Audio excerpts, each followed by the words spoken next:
Hey guys, Travis here for another devotional through the book of Ezekiel. We're looking at chapters 22 to 24 today.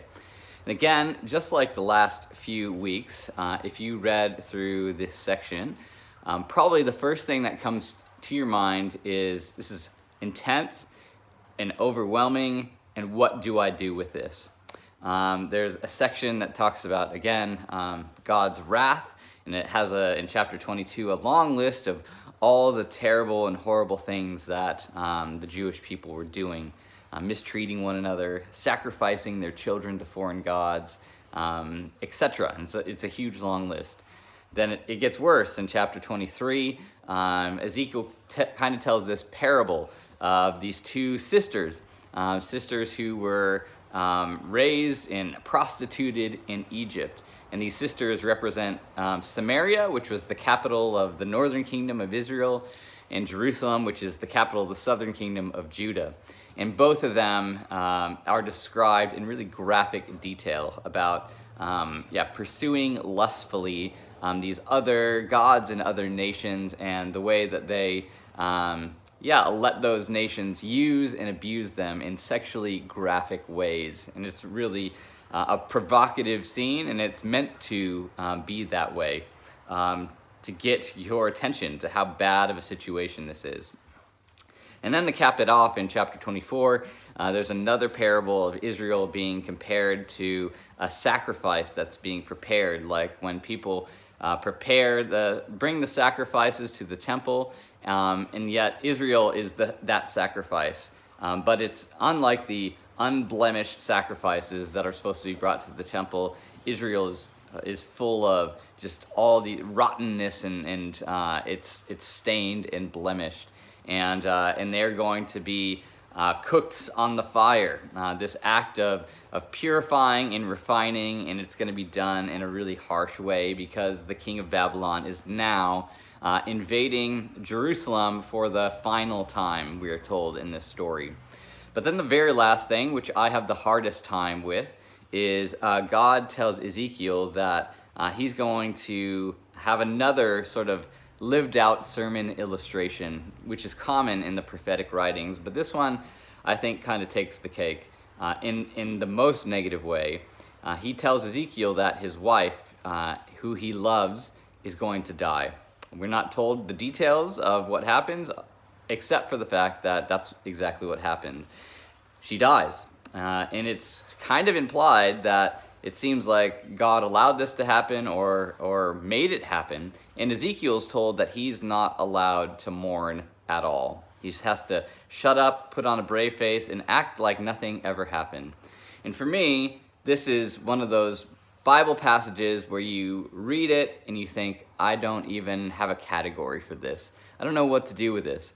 This is so kind of overwhelming and intense and sad and frustrating that if I had no other context of the Bible and the other stories of the Bible, I might just give up right here.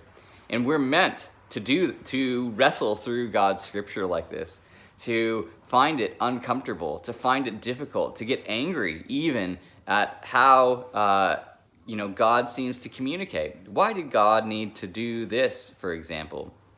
And yet, this is how a lot of scripture is.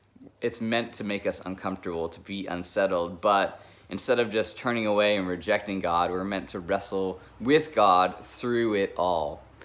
To cap it all off, the interesting thing about this is that after this event happens, Ezekiel is told that he's no longer going to have to keep silent about what's going to happen to God's people, which you think that seems really strange. He doesn't seem like he's been silent at all. But actually, way back in chapter 3, God tells Ezekiel that Ezekiel is going to prophesy about all this sort of destruction that's going to happen, and the exile that's about to come, and the judgment that's about to come on them. But he's not allowed to give them any hope or promises. He has to keep silent, to be dumb, so to speak, and until the time that God tells him that his mouth is allowed to be open. And then this this is how this story ends, that after his wife dies, it says now he's allowed to be able to open his mouth. He'll be dumb no more. He's allowed to speak what's going to happen. And this is the close of this first section of the book of Ezekiel. The next kind of 9-10 chapters or so, Ezekiel then turns his God's justice and judgment onto the nations that surrounded and even perpetuated evil on God's people. So that's kind of the next section of the book that we'll look at. But then the rest of the book of Ezekiel is a book about hope, a book about promise, about restoration, about forgiveness. And so, in spite of this really sad tragedy of Ezekiel's wife dying, from this point on, something good happens. He's allowed to be able to proclaim God's promises.